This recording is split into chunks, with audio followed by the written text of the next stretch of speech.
Boa noite, meus irmãos. Saúdo a igreja com a paz do Senhor, amém? Vamos abrir nossas Bíblias. Convido os irmãos para abrir as suas Bíblias em 1 Timóteo, capítulo 2. 1 Timóteo, capítulo 2, nós vamos ler dos versos 1 a 6. 1 Timóteo, primeira carta de Paulo a Timóteo, capítulo 2, versos 1 a 6. Amém? Vamos lá, então, vou fazer a leitura, os irmãos acompanhem aí. Diz assim a palavra do Senhor. Antes de tudo, pois, exorto que se use a prática de súplicas, orações, intercessões, ações de graças, em favor de todos os homens, em favor dos reis e de todos os que se acham investidos de autoridade, para que vivamos vida tranquila e mansa, com toda a piedade e respeito.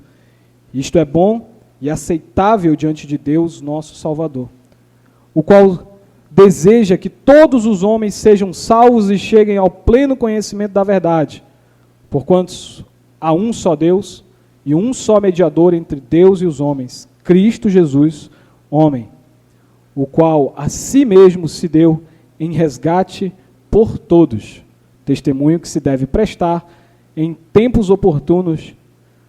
E aí Paulo finaliza no verso 7, para isto fui designado pregador, apóstolo, afirmo a verdade, não minto, mestre entre os gentios na fé e na verdade. Amém? Irmãos, novamente, boa noite aos irmãos, e gostaria de agradecer ao pastor Melquides pela oportunidade de estar compartilhando aqui da palavra. Esse é o segundo domingo que nós estamos dentro desse tema, que são os 5 solas, os 5 somente da Reforma Protestante. Então, esse é um mês de outubro, o mês que nós comemoramos a Reforma Protestante, e semana passada nós vimos com o pastor Melquides o sola gratia, ou somente pela graça, o que significa que a salvação do ser humano se dá somente mediante a graça de Deus.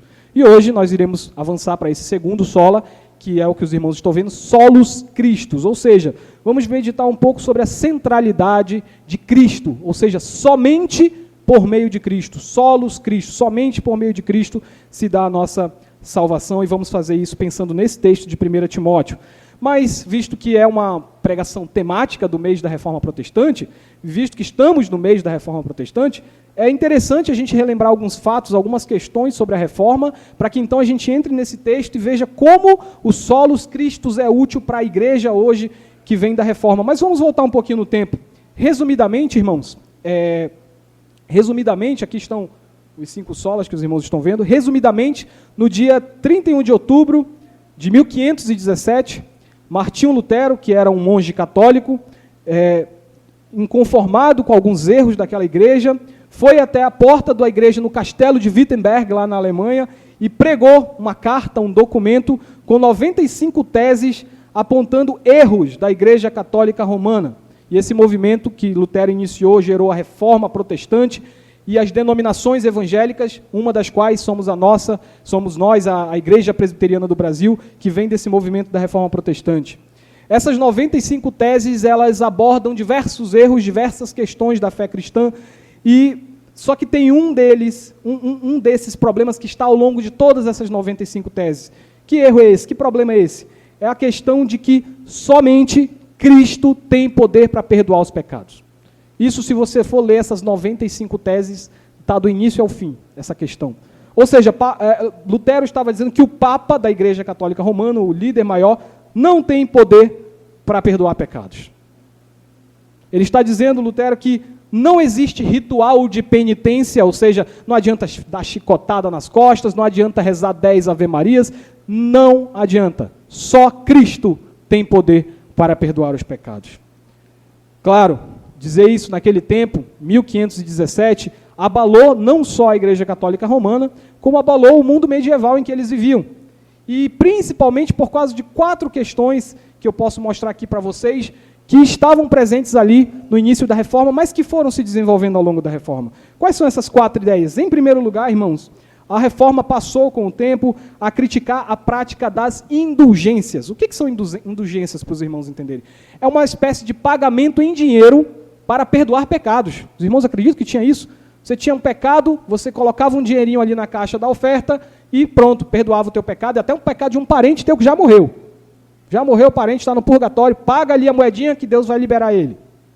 Isso existia. Lutero foi contra, os reformadores foram contra. E em segundo lugar, Lutero começou, e outros deram continuidade, aprofundaram isso, a criticar a veneração, ou seja, a adoração dos santos da igreja, e também a ideia da intercessão dos santos, ou seja, que eu posso pedir ao santo, exemplo aqui, São João, São José, que aí ele ora por mim lá do céu.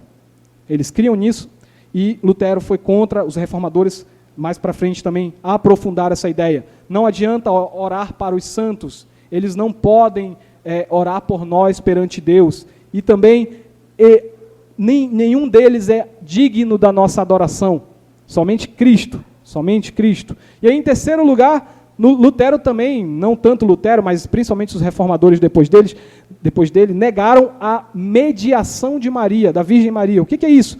É a ideia que os católicos têm até hoje, de que Maria pode levar nossos pedidos diretamente para Deus. Então você ora e assim, né? Santa Maria, Mãe de Deus, rogai por nós na hora das nossas mortes. Ou seja, ela está ouvindo a tua oração e ela leva a tua oração para Deus. Os reformadores, os reformados foram contra isso. Mesmo a Virgem Maria Santíssima precisa de um mediador para chegar a Deus. Quem é o mediador de Maria? O filho dela. Então, somente por meio de Jesus Cristo, que todos podem chegar a Deus. Agora, irmãos, tem um detalhe. Ao afirmar essas questões polêmicas aí da reforma e outras questões polêmicas que não dá tempo de trazer aqui, Lutero e os reformados arrumaram encrenca não só com a igreja, não só com o Papa da Igreja Católica Romana, arrumaram encrenca política também. Por quê? O que isso tem a ver? Ora, porque a partir do momento que os reformados começam a dizer que o único que pode governar a igreja e o único que tem poder sobre a igreja, o único rei verdadeiro da igreja é Jesus, isso incomodava os outros reis. Isso incomodava os príncipes das nações. Porque eles estavam acostumados, naquele tempo, a se meter na igreja. Então, quando a igreja decidia alguma coisa, o príncipe não gostava da decisão, ia lá e mexia em tudo que a igreja fazia. Então, os reformados, com o tempo, começaram a ir contra a ideia que a gente chama aqui, nesse quarto ponto, a ideia do direito divino dos reis. Ou seja, não existe isso, eles não têm direito dado por Deus para se meter na igreja. O direito que Deus dá para os reis, para os príncipes, vamos aplicar para hoje, os presidentes da república, os juízes, os deputados, vereadores, governadores, o direito que Deus dá para eles é para governar a esfera civil. Então a reforma separou isso daí. A esfera civil é uma coisa, é o Estado que governa, a igreja, a esfera eclesiástica, é de domínio só da igreja. O Estado não deve se meter nos assuntos da igreja, e nem a igreja se meter nos assuntos do Estado. De forma que as confissões reformadas passaram a fazer questão de manifestar isso nos seus textos. Por exemplo, a Confissão de Fé de Westminster, que é a constituição desta igreja, ou seja, entende-se que todo membro dessa igreja assina isso aqui embaixo, diz o seguinte, né, capítulo 31, artigo 4º da Confissão de Fé de Westminster, diz assim: os sínodos e concílios não devem discutir nem determinar coisa alguma que não seja eclesiástica. Não devem imiscuir-se, ou seja, se meter nos negócios do Estado. Está escrito, nossa Constituição. A igreja não se mete nas coisas do Estado. Mas, por outro lado, também lá no capítulo 33, no artigo 3º, lemos o seguinte: os magistrados civis não podem tomar para si a administração da palavra e dos sacramentos, ou o poder das chaves do reino do céu, nem de modo algum intervir em matéria de fé. Como Jesus Cristo instituiu em sua igreja um governo regular e uma disciplina, nenhuma lei de qualquer Estado deve proibir, impedir ou embaraçar o seu devido exercício entre os membros voluntários de qualquer denominação cristã. Ou seja, o Estado também não deve se meter na vida da igreja. Um respeita o outro. A igreja respeita a esfera civil tem que respeitar a igreja. O pastor de uma igreja presbiteriana, no caso o pastor Melquides, aqui dentro, a autoridade dele é equivalente a um governante lá de fora. Teu título como prefeito, como governador, não te dá nenhuma autoridade aqui dentro. Aqui dentro a autoridade é religiosa. Da mesma forma, o título de pastor não deve ter nenhum poder político. São esferas separadas. Ou seja, Nem a igreja se mete no Estado, nem o Estado se mete na igreja. E o que isso tem a ver com solos Cristos, irmãos? Porque isso demonstra que declarar que eu creio que somente por Jesus Cristo é que se dá a salvação, isso significa que nem as religiões, nem o Papa, nem o chefe da igreja pode perdoar pecados, e nem os chefes, os príncipes, os reis podem se meter nas questões espirituais. Isso denota o que? A centralidade de Cristo. Somente Cristo tem poder para realizar perdão de pecados, salvação, santificação. Somente Cristo. Os bispos não podem fazer isso, os padres, os pastores não podem perdoar os teus pecados, e nem os governadores desse mundo. Somente Cristo. Agora eu quero pensar com os irmãos algumas aplicações que a gente pode tirar dessa lição, a partir do texto que a gente leu no início, o texto de 1 Timóteo 2, e ver isso em 3 pontos, tá? Seria quais esses 3 pontos? Primeiro, somente por Cristo pode haver paz na terra, isso nos versos 1 e 2. Depois, somente por Cristo o céu invade a terra, versos 3 e 4. E para finalizar, a gente vai ver que somente por meio de Cristo a terra será elevada ao céu. E veremos isso, se o Deus quiser, pelos versos 5 e 6. Amém, irmãos? Então vamos orar pedindo a bênção do Senhor para a gente começar essa meditação bíblica. Vamos baixar nossas frontes. Pai nosso que estás nos céus, nós te agradecemos, Santíssimo Deus, por esse momento em que o teu santo livro está aberto. Guia as nossas mentes, os nossos entendimentos para entender a tua lei. E mais, derrama o teu Espírito Santo nessa congregação, nesse momento, para que possamos entender a tua lei, compreender a tua vontade e, mais do que isso, viver de acordo com o que ela reza para nós. Nos ajuda nesse momento, Pai, te pedimos isso, em nome de Cristo Jesus, nosso Senhor e Salvador. Amém. Vamos lá, então, voltar para o texto, irmãos, 1 Timóteo 2, 1 a 6, vamos agora focar nesse texto. Então, irmãos, nesse primeiro ponto, está aí somente por Cristo pode haver paz na terra. E se você olhar para o texto, logo no primeiro verso, o que nós vemos é Paulo falar de uma urgência. Exorto que, antes de tudo, exorto que orem. Ou seja, a oração aí é urgente, é prioridade. E Paulo usa 5 ou 4 palavras diferentes para falar de oração. Vamos ver essas 4 aí. 4 ou 5 aí. Súplica, o que pode significar? Pedir socorro, pedir favor a alguém. Oração, é oração mesmo, que a gente conhece. Intercessão, significa entrar na presença de alguém para defender outro, pedir em favor de outro. E, por fim, dar ações de graças, que é manifestar a nossa alegria, nossa gratidão por algo que temos recebido. Então, Paulo diz que tudo isso é dever da igreja. Suplicar a Deus, orar, dar ações de graças, interceder, tudo isso é função da igreja. Agora observem comigo aqui uma coisa. Por quem Paulo está pedindo oração? Por quem Paulo está mandando que a igreja ore? De forma muito geral, ele diz no verso 1 que a igreja tem que orar por todos os homens. Não é isso que está aí? Todos os homens. Ou seja, é dever de intercessão da igreja universal. Claro, você não tem como orar por todas as pessoas que existem nesse planeta, porque a gente não conhece todas elas. Então, quando Paulo está falando por todos os homens, aí envolve homens, mulheres, ricos, pobres, nossos compatriotas, estrangeiros, crentes, descrentes, ou seja, todos os tipos de pessoas.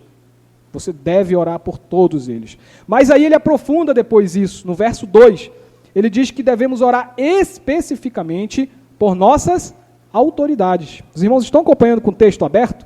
Em favor dos reis e de todos os que se acham investidos de autoridade, diz no verso 2. Agora, os irmãos precisam entender algo aqui, muito importante nesse texto. Paulo escreveu isso para Timóteo, em alguma igreja ali, no norte da Ásia, e esse pessoal estava vivendo numa colônia, numa província romana, onde o imperador de Roma era Nero. Para os irmãos entenderem, Nero perseguia a igreja. Nero era um ditador, cruel, louco, um assassino. Matou muitos cristãos, depois tocou fogo na cidade e culpou os cristãos. Mas além disso, o imperador naquele tempo exigia para si adoração religiosa. Todas as províncias tinham estátuas de César, do imperador romano, e todos eram obrigados a adorar aquela estátua. Se você não adorasse, se você não ajoelhasse, você era preso e podia ser morto. Agora veja, Paulo está exortando urgentemente que a igreja ore por esse homem mau, por esse assassino. E que a igreja ore por todos os suboficiais que têm os poderes políticos dele. Paulo faz isso de forma convicta, porque Paulo era um bom judeu, e os judeus já passaram por essa experiência. Se os irmãos recordarem, por exemplo, de Jeremias 29, 4 a 7, é uma experiência parecida. Vamos abrir aí em Jeremias? Jeremias 29, convido os irmãos a abrirem, versículo de 4 a 7, nós vamos ler. Jeremias 29, 4 a 7. Terminando aí, volta para Timóteo, para cá, atento ao texto. Jeremias 29, vamos ler 4 a 7. Amém?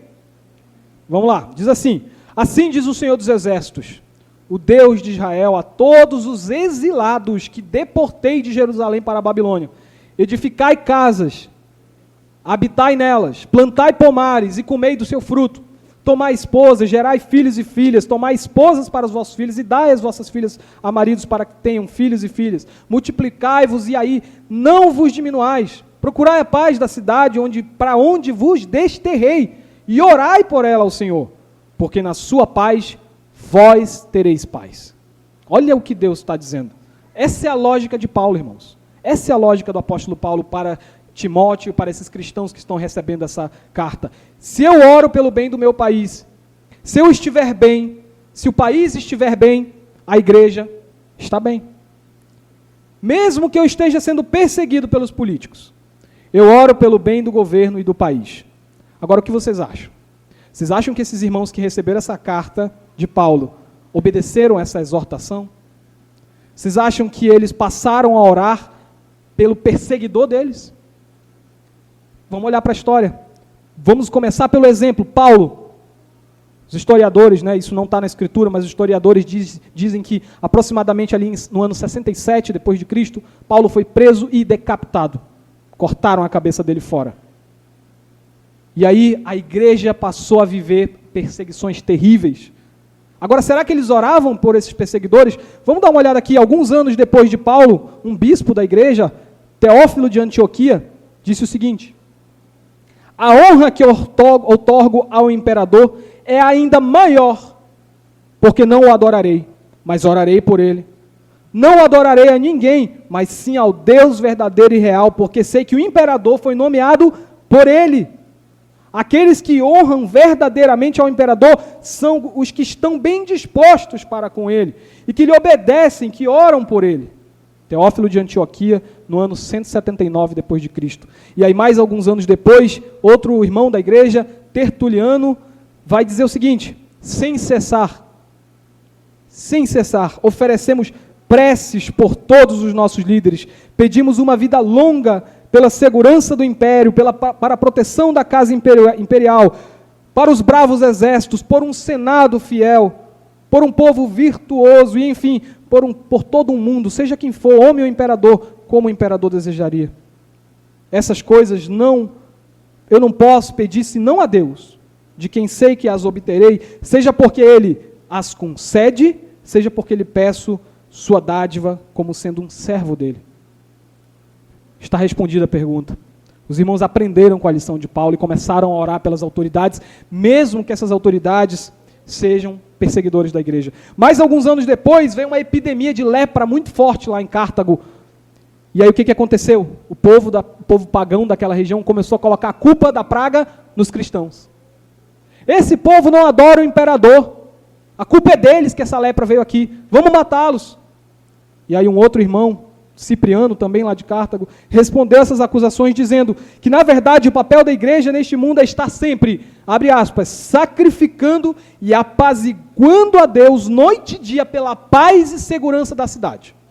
Ou seja, irmãos, a igreja não atrai praga para esse mundo. Pelo contrário, a igreja é um dos motivos pelos quais não temos mais pragas nesse mundo. As orações sem cessar da igreja, incessantes orações da igreja, protegem o mundo inteiro. Mesmo aqueles que não são crentes. Então aqui no verso 2, Paulo vai aprofundar esse texto, dizendo que temos que orar a Deus pelas autoridades para viver o quê? Uma vida tranquila e mansa, não é isso? Isso significa, irmãos, que as nossas orações servem tanto para que haja uma paz na sociedade, como eu disse, proteção, prosperidade econômica, afinal, se não tem guerra, a economia anda melhor, mas também liberdade religiosa. Ao dizer que buscamos viver, como ele diz aí no verso 2, com toda piedade e respeito, o apóstolo Paulo está dizendo, irmãos, que a igreja também busca, por meio dessa paz, fazer o quê? Com que o evangelho possa ser propagado. Que o evangelho seja pregado amplamente, de modo que a sociedade não tenha o que nos acusar de forma justa. E aí, um dia, quem sabe, até os próprios governantes vão ouvir a nosso respeito e aceitar a nossa fé, como aconteceu com o Império Romano. Após sucessão de perseguidores, que eram os imperadores, um deles, Constantino, se converteu à religião cristã. Quem sabe um dia os governantes ouçam falar da graça que há em Cristo Jesus por nosso meio e abracem a fé. Em resumo, irmãos, Paulo exorta a igreja para que busque a paz deste mundo. Em nosso país, precisamos orar pelo nosso país. Paulo não está mandando que os cristãos tragam o reino de Deus por meio da guerra contra o governo. Paulo não está mandando os cristãos resolverem o problema do pecado por meio da política. A política não traz o paraíso, mas a oração produz paz. Paulo não está dizendo qual governador é digno das nossas orações, qual partido é digno das nossas orações. Paulo está dizendo que mesmo aqueles que nos perseguem e nos matam são dignos das nossas orações, porque essa é a vontade de Deus, como vamos ver nos versos seguintes. Eu não estou dizendo aqui, irmãos, que individualmente os irmãos não possam manifestar suas opiniões pessoais em qualquer tema que seja. A questão que Paulo está ensinando é que para a igreja, a prioridade é a oração. Amém? Vamos então agora progredir para o nosso segundo ponto. O segundo ponto é, somente por Cristo o céu invade a terra. Então, irmãos, vimos agora que buscar a paz na terra, orando pelas autoridades, não é apenas uma forma de se proteger. Eu oro pela paz porque aí vai ficar tudo tranquilo e minha vida vai ficar tranquila. Não. Paulo agora aprofunda esse argumento dizendo que essa é a vontade de Deus. A paz no mundo é a vontade de Deus. Não é só para que a gente viva uma vida sem conflito, sem ninguém mexer com a gente. Não, é porque é a vontade de Deus. Isso me lembra o que Paulo disse lá em Romanos 12, Romanos 12, 17 e 18, diz assim, esforçai-vos por fazer o bem perante todos os homens, e se possível, quanto depender de vós, tende paz com todos os homens. Assim, a paz, olha isso, a paz é nossa primeira arma de guerra. A paz é nossa primeira arma de guerra. É tendo paz no mundo que a igreja consegue viver de acordo com a vontade de Deus.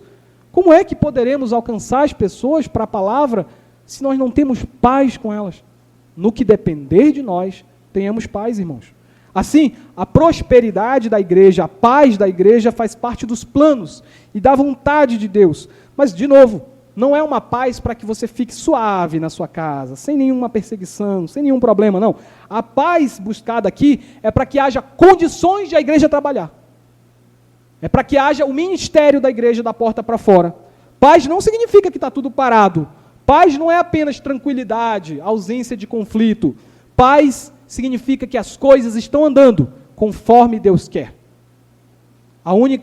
A igreja, irmãos, é a única associação humana que sabe a vontade de Deus. A igreja é a única associação humana que recebeu a revelação da vontade de Deus. E aí no texto está revelado. O que Deus quer?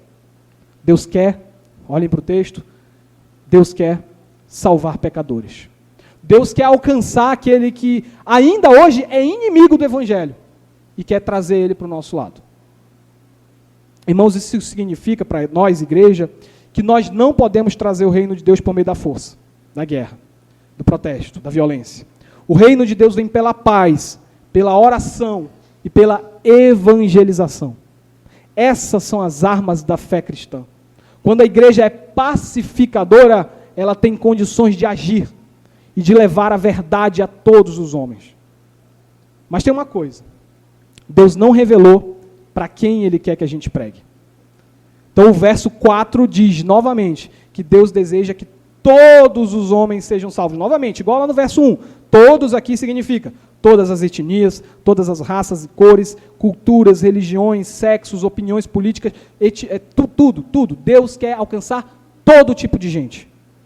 O papel da igreja é trazer e fazer o reino de Deus alcançar a maior quantidade possível de pessoas e dos mais variados grupos possíveis. Inclusive, aqueles grupos que nos perseguem. Inclusive, aqueles grupos que querem o nosso mal. Sabe por quê? Porque Deus não tem grupo favorito.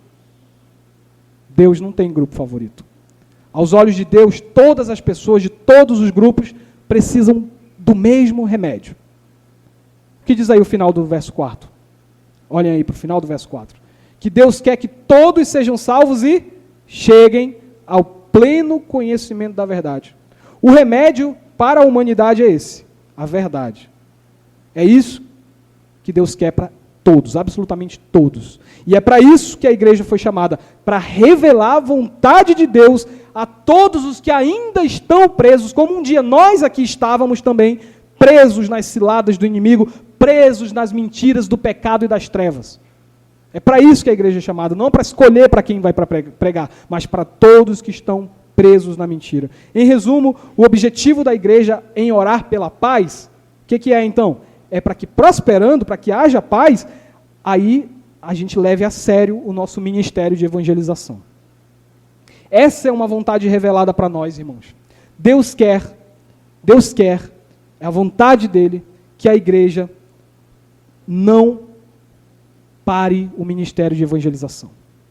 Então, uma aplicação para nós aqui, como igreja, comunidade filipenses e aos visitantes que sejam de outras igrejas, uma aplicação para nós é que a igreja não pode ter uma bandeira que favoreça a propósitos humanos.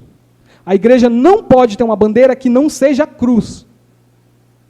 A única bandeira da igreja tem que ser a cruz. Para que a igreja avance, nós aqui como indivíduos, vamos ter que engolir nossos posicionamentos pessoais para que o evangelho seja a nossa cara. Para que a igreja tenha a cara de Cristo, afinal ele é o cabeça. Afinal, ele é o cabeça. Então a igreja tem que parecer com ele, não comigo. Isso é difícil. O que Paulo está nos ensinando aqui, irmãos, é o que Cristo também nos ensinou lá na oração do Pai Nosso. Acredito que todo mundo aqui saiba essa oração. E tem um trecho dela que diz: venha o teu reino e faça-se a tua vontade na terra como no céu. Deus quer governar e vai governar sobre esse mundo, e nós oramos: Senhor, governa sobre esse mundo como tu já governa no céu, onde tu estás entronizado, onde soberano tu és adorado pelos teus anjos. Que o Senhor faça isso nesse mundo, essa é a nossa oração. Para isso eu diminuo e Cristo cresce, e as verdades do Evangelho vão fluir por entre as minhas preferências, por entre as nossas preferências, e o mundo vai conhecer a igreja pelo Evangelho. Amém, irmãos? Então é por isso que somente por Cristo é que o céu invade a terra. Amém? Vamos ao nosso terceiro ponto. Estamos caminhando já para o fim. Nosso terceiro ponto e último, irmãos, vemos aí nos versos 5 e 6. Paulo finalizando essa lição. E aí ele vai ensinar agora, nesses versos 5 e 6, por que é tão importante que a igreja deseje a salvação de todos os tipos de gente. No verso 4, a gente já viu que Deus deseja isso, né? A salvação de todas as classes de pessoas.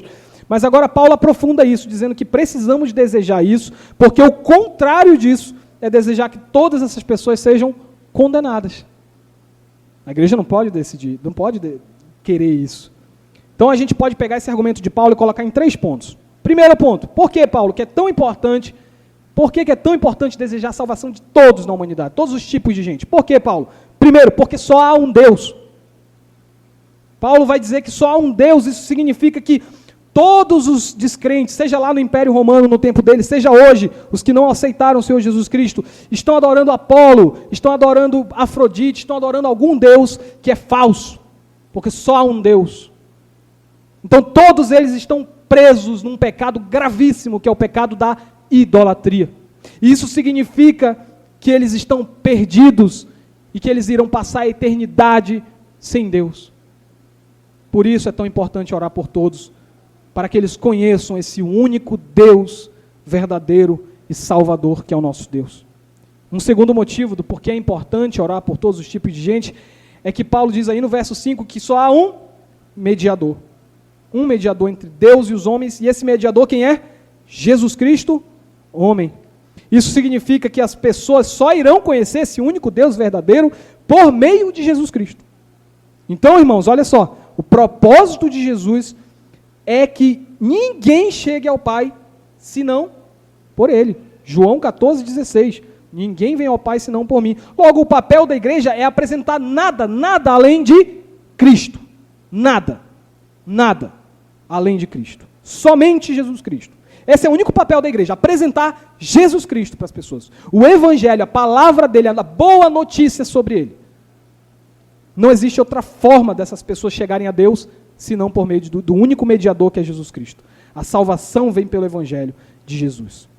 Então esse é o segundo ponto. E o terceiro ponto, por que, Paulo, é tão importante, Paulo, orar por todas as classes? Paulo vai dizer, terceiro ponto, porque o resgate é para todos. O resgate é para todos. Agora vejam, irmãos, apesar de só haver um Deus, nosso Pai, apesar de que só tem um mediador, nosso Jesus, Paulo não diz que o nosso evangelho é para nós. Não. Ele diz que o evangelho é o evangelho de Jesus. Então Paulo vai dizer lá no verso 6, no último versículo que lemos, que o mediador, Jesus Cristo, se entregou em resgate por todos os tipos de gente. E assim ele volta para o argumento do verso 1. Devemos orar por todos. E ele volta para o verso 4. Deus quer salvar a todos. É por isso que o resgate é para todos. Porque todos estão nessa mesma condição, necessitando dessa mesma misericórdia. Essa misericórdia que nos salvou é uma misericórdia que custa caro, irmãos. Porque conforme Paulo diz ainda no verso 6, Jesus, nosso mediador, se deu. Isso custou a vida, o sangue, o corpo dele. Então, quando Cristo estava na cruz, olhou ao mundo, e como diz lá em João 3,16, ele amou o mundo.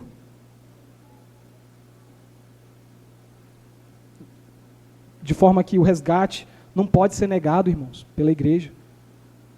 Tem uma crença muito errada no meio das igrejas evangélicas, principalmente, que é a ideia de que a igreja é um grupinho de gente certinha. Então, assim, eu sou certinho, eu vou para a igreja. E aí, quando chega uma pessoa diferente de você, pensa diferente de você, se veste diferente de você, o que a igreja faz muitas vezes? Age como um bando de fariseus e afasta essa pessoa do convívio da igreja.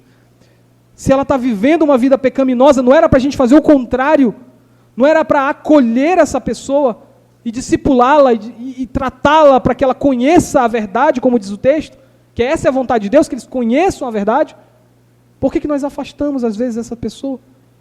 Qual a chance, irmãos, dessa pessoa sair decepcionada da igreja e alcançar salvação fora da igreja? Qual a chance, irmãos?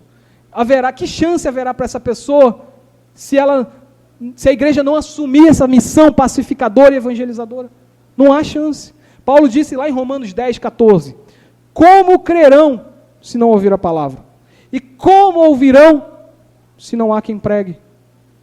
Se essa pessoa sair da igreja decepcionada e for buscar salvação em outro lugar, ela está perdida, irmãos. Repito, perdida, condenada.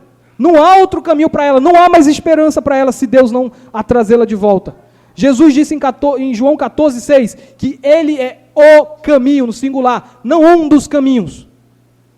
Então, sem Cristo, essa pessoa está perdida.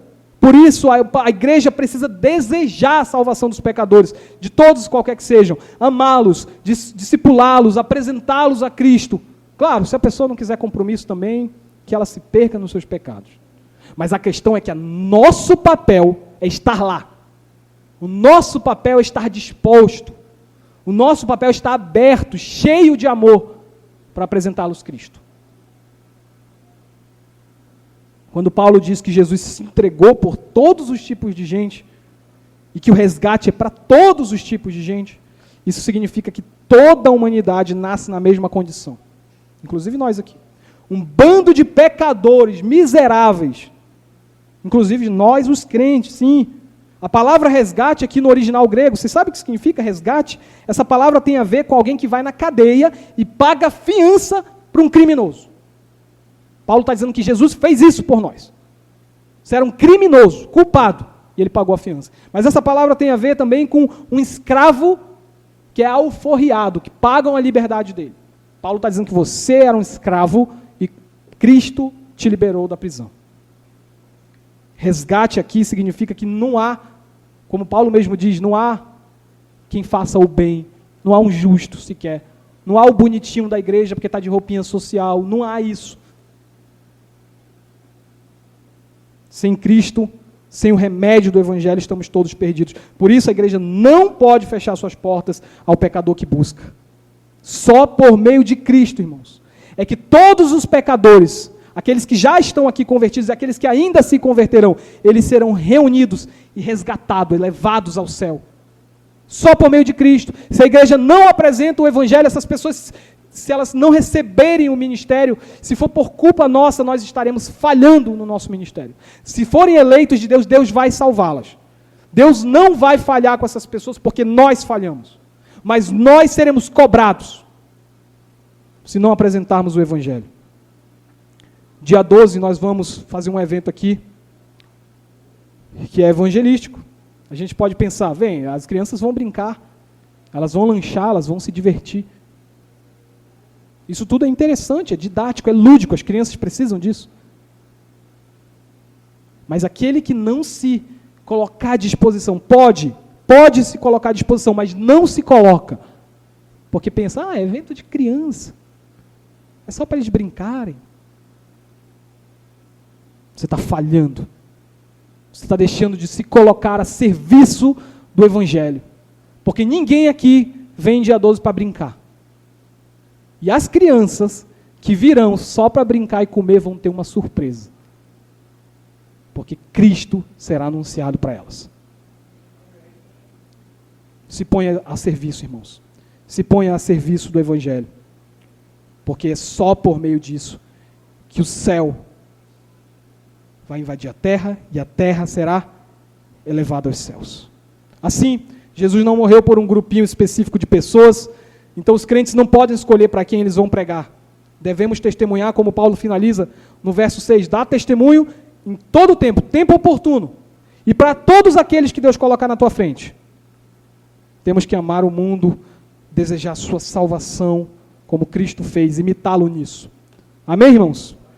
Vamos concluir. A gente pode fechar a nossa reflexão, mas eu queria também deixar algumas reflexões para os irmãos pensarem durante a semana. A pergunta que eu quero lhes fazer, irmãos, é: será que no dia a dia, na nossa semana, nós temos vivido crendo no solos Cristos? Ou seja, crendo que somente Jesus pode nos salvar? Será que temos vivido isso? No dia a dia, será que nós temos sido esposos, esposas, filhos, pais, que imitam o Senhor Jesus? Que centralizam Jesus na sua vida e dizem, só por Cristo eu vou cumprir meu papel como esposo. Só por Cristo eu vou cumprir meu papel como esposa. Só por Cristo eu vou ser um bom filho, um bom pai. Porque o apóstolo Paulo disse isso. Que Jesus Cristo também é modelo para as nossas relações em casa, na família. Ele disse lá em Efésios 5 e 6, por exemplo, que a esposa cristã, ela deve amar e se submeter ao seu esposo como Cristo se submeter ao seu esposo como ao Senhor. Esposas cristãs, vocês têm buscado isso? Vocês têm buscado praticar isso? Aos maridos, Paulo diz, amem as vossas esposas como Cristo amou a igreja. Como é que Cristo amou a igreja, irmãos? Se colocando na frente do trem, sendo esmagado, se sacrificando por ela. Maridos, nós temos feito isso pelas nossas esposas? Filhos, vocês têm respeitado os seus pais, não de forma fingida, não só para atingir os seus objetivos, não só para ganhar aquele presente. Vocês têm obedecido e amado os seus pais de fato no temor de Cristo, no temor do Senhor? Pais, vocês têm criado seus filhos na disciplina do Senhor?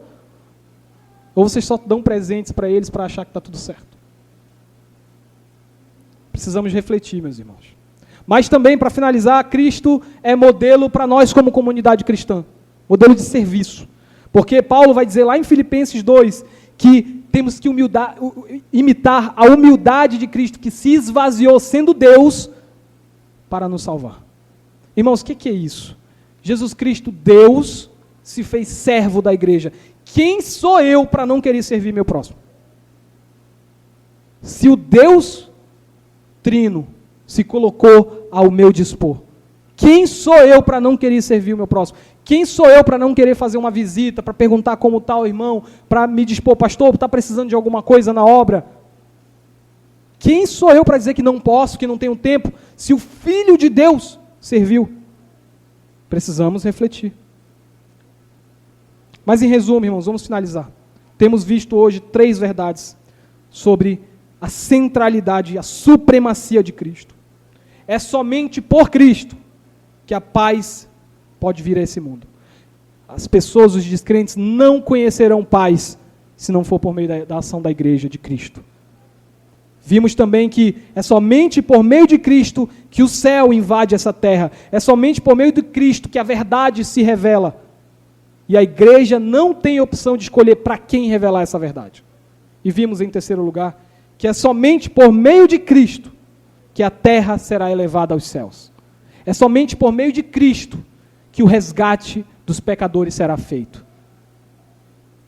Que o Senhor Deus abençoe a sua igreja, nos abençoe, comunidade filipense, aos nossos visitantes, para que toquem suas vidas tendo Cristo no centro, entendendo que somente por Cristo iremos prosperar e ser salvos. Teremos o perdão dos nossos pecados. Amém? Vamos orar. Pai nosso que estás nos céus, nós te agradecemos, Senhor, por esse momento. Te agradecemos pela graça revelada no nosso Senhor e Salvador Jesus Cristo. Te agradecemos, Senhor, porque Tu és o único Deus e o Senhor se revelou a nós. Te agradecemos por Jesus Cristo, o único mediador que nos leva ao Senhor. E é no nome dele, Pai, que pedimos. Derrama o Teu Espírito Santo na nossa igreja. Derrama o Teu Espírito Santo na comunidade filipenses e em toda a igreja brasileira, para que essa igreja não viva por nenhuma outra verdade que não seja o Evangelho, por nenhuma outra bandeira que não seja a cruz, e por nenhum outro rei que não seja Jesus Cristo entronizado à direita do Pai. Abençoa-nos, pedimos em nome do Senhor Jesus Cristo. Amém. A palavra está com o pastor Melquides.